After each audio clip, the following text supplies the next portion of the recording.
time you were on the show, you were with Simon. With Simon Kinberg. I know. So Simon Kinberg said that he was proud, and it seems to me that you were going in the same direction. You're proud of your movie, even though it didn't do well. Very proud. I mean, I'm sure we could write a book on why it didn't work, although I'm still not sure, and I'm processing, but I'm very proud of the movie. They could always be better. You know, you watch it and you see the things you wish you'd done, or the battles you wish you'd fought harder, but I'm proud of the movie, and I love the experience of making it. And I'll admit, there were a couple people who said, why would you go and talk about it? And I'm like, because you can't hide. You have to get out there. I have to get back on the horse.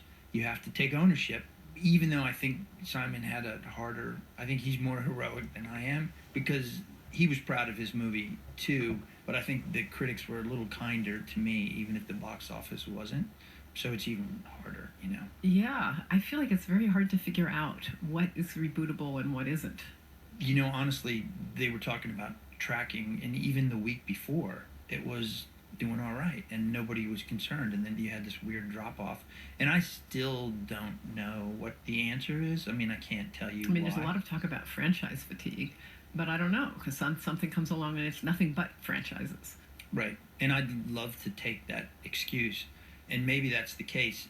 I don't know what it is, but here's what makes me feel maybe slightly better, is that they didn't even go see the movie to figure out what they didn't like about it. Just people didn't go. And I do think the ones that did go, generally the reviews, the things that they seemed to hate the most about the movie were things that I can't control. I can't control that you didn't like Genesis, or you felt betrayed by Terminator 4. I can't help that. The previous ones that were, I think, generally considered bad. Well, yeah, and there's some good ideas in there and some interesting things, but they didn't hold up to Jim's original too. Nor do I think mine. I'm not here sitting saying I'm better than Jim Cameron. Good. Yeah, smart of me, right? Right. I'll just roll back in time before I get to Jim Cameron. You were supposed to do Deadpool 2, and that was a Ryan Reynolds issue. You know, it became clear that Ryan wanted to be in control of the franchise, and you can work that way as a director, but I can't. You mean with a star that has ideas? Yeah, that's going to say this is the way you're going to do it. I don't mind having a debate, but if I can't win, I don't want to play. And I don't think you can negotiate every creative decision. There's too many to make. So Ryan's the face of the franchise, and he was the most important component of that by far. So if he decides he wants to control it, then he's going to control it. So what do you do? You know what? I've always been pretty good at the moving on thing. I care deeply, and then you get to this point where you got to make a decision, and I'm pretty good about putting it in my rearview mirror. We had a meeting at Fox, and the writing was on the wall, and I said, okay, I get it. I'll quit, and you guys can do what you need to do. So then you start at some point talking to Jim Cameron. Well, it was David Ellison first. David Ellison, who was Skydance. Yeah. And David, he figured, okay, well, I've tried a couple of these and it wasn't so good, or... Well, I hadn't finished Deadpool, so he came and saw a rough cut. And he really liked it, and we just discovered a lot of nerd love in common. And one of them was Terminator, and David said, you know, I'd love to try again. I don't feel like Genesis was the film I wanted to make. And said, would you be interested? And Jim wasn't in the picture at that point, but one of the things I said was, well, could we get Jim to come back? Because that would validate the sequel. Yes, his blessing would be quite important, hypothetically, not necessarily in reality, because hypothetically. Right. Yeah. It felt like, as a fan, that I would want to hear that. Like, what's going to make this different? Well, Jim's going to be involved. Right. So I knew Jim. Blur did visual effects on Avatar. You know, I'd worked on a bunch of his projects, and we knew each other. And he actually, when I couldn't get Deadpool made, he read the script, and he wrote a letter to Giannopoulos and Tom Rothman. Jim Giannopoulos at the time, and Tom were running Fox at that point. Yeah, sure. And said, hey, this script is really good. You guys should make this, which was very helpful. So anyway, I was a known entity to Jim, and he liked the movie, Deadpool. So with Jim on board, we decided to set sail.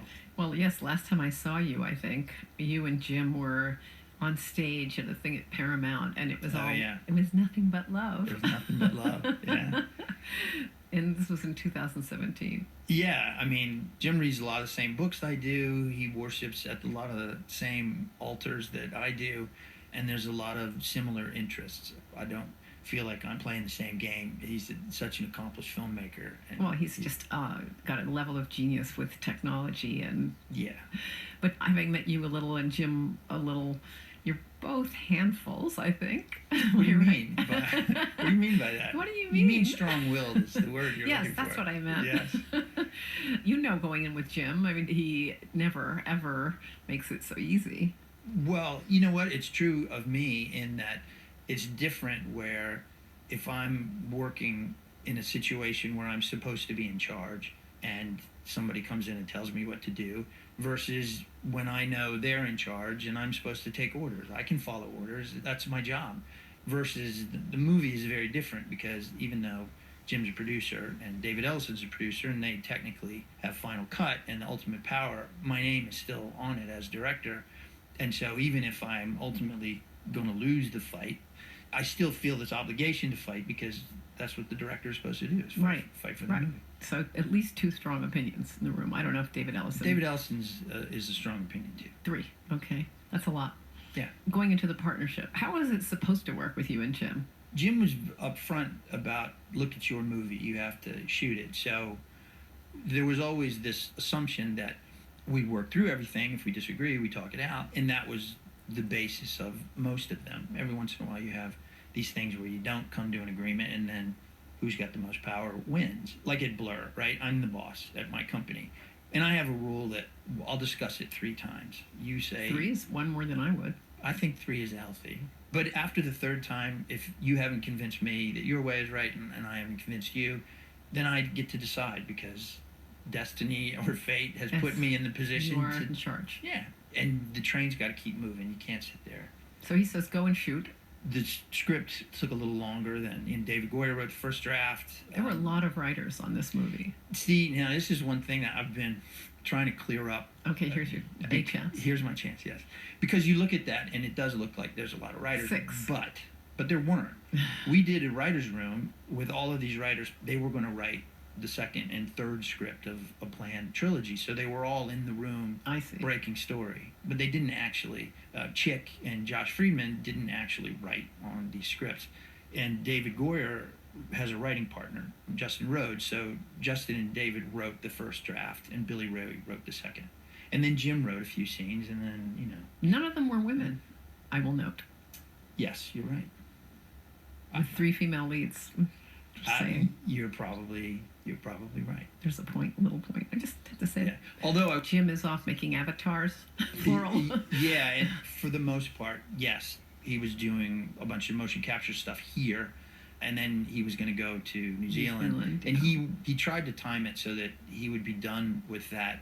So when I started shooting, but it didn't work. He still had stuff to do when we actually started shooting. Jim Cameron? Okay, go on. It happens. It happens. But it was fine because he didn't come to set, nor was he ever planning to come to set. So it really was just like, hey, I have a script emergency or whatever. The really tricky part was the script hadn't solidified completely, and then I wrote all the action. The action changed as the locations changed, and you have to make it work. Yeah, you have to fit the pieces into it, and the pieces change. So the gist of all of this is it's a tough shoot, basically, is what you're telling me. Yeah, and I think like most movies, the script continued to evolve. Which is a really risky thing. Like when a script isn't set, you really are taking your chances, I think. Yeah, but I do think that a lot of the major pieces were set, and the things that weren't were dialogue issues, which is not to say that that's not important. It's just to say that it's more malleable and you can afford to have that solidify in a later process. So what I ended up doing was Jim wanted to write a very specific handful of scenes because they were about Arnold's destiny, or they were about the destiny of Danny, you know, who's the new John Connor character, and Linda. So he felt there was a couple of scenes where he's like, I feel like I gotta write these scenes, which is great, and he did. And then there was all this action stuff that I'd already done, so it was painful but manageable. Coming up after a short break, Tim Miller talks about the cancellation of his movie's premiere because of fires raging in southern. Miller's entry in the Terminator franchise rolls up his sleeves. Not really. I know the quote The you're, quote. you're Okay, digging I'll for. read the Yes, quote. The yes, blood is his Jim talking to Collider. Yes. The blood is still being scrubbed off the walls from those creative battles. This is a film that was forged in fire. He loves a good visual metaphor, doesn't he? This is what I can tell you is that Jim and I had a disagreement about the director's cut and how it happens. In his mind, the director's cut is the best version of everything you shot. In my mind, it is the best movie I can make from what I shot, which means cutting some scenes, which means using every tool at your command to make a movie. So I did my director's cut, and the lights come up, and there was a lot of stuff that I had cut that Jim thought was important, but the lights come up, and Jim says, we got a movie. And so the stuff that we ended up arguing, the blood on the wall, is stuff that I feel like if you saw the movie and I told you what I was upset about, you would go, get over it. Or why is that so important that Danny has this one line of dialogue in the middle of the scene that I just find poetic and beautiful, and Jim didn't like it. So I would fight for that line. But does the audience really care? Probably not. As Donnie Brooks go, it's not that big a deal. No violence. No, he never came to the edit room, so... So the fights were all like long distance on the phone? Yeah, and he didn't have dailies, so, he would look at the movie, work in progress, he'd give David notes, and David would come and talk to me about it, and we'd work it out. I hate to lose any battle, and so I didn't give up. Even when people tell me, no, you can't do it, or you have to do it, I would say, that, I'm going to continue fighting. Did you argue more than 3 times? I did. So you broke your own rule. I did, yeah. I argued more than 3 times, and what's more, I would often lose and then come back at it later because I don't like to lose. It wasn't in the rearview mirror yet. I mean, I don't know, is there a thing that you feel like, well, but I was right and they overruled me? Oh, lots of them. But here's one that was like a bigger one. In Terminator 1 and 2, in the future, the humans are winning, and they want to keep on winning. I said, why don't we flip that? Why don't we have it in the future, the humans are losing? And that's why someone has to go back. Jim says, what's dramatic about the humans losing? And I say, well, what's dramatic about the humans winning, and they just need to keep on winning? I like a last stand. It's not his thing. So that seems like a pretty big argument to me. It felt important to me that Danny be not just the woman who picks up a gun, but more an Obama than a Patton sort of thing. But Jim didn't. Meaning a thoughtful person. A leader who is inspirational for more than her combat acumen. Yeah. Which is not to say that she shouldn't be good with a gun. She have to be. It's a rough future, right?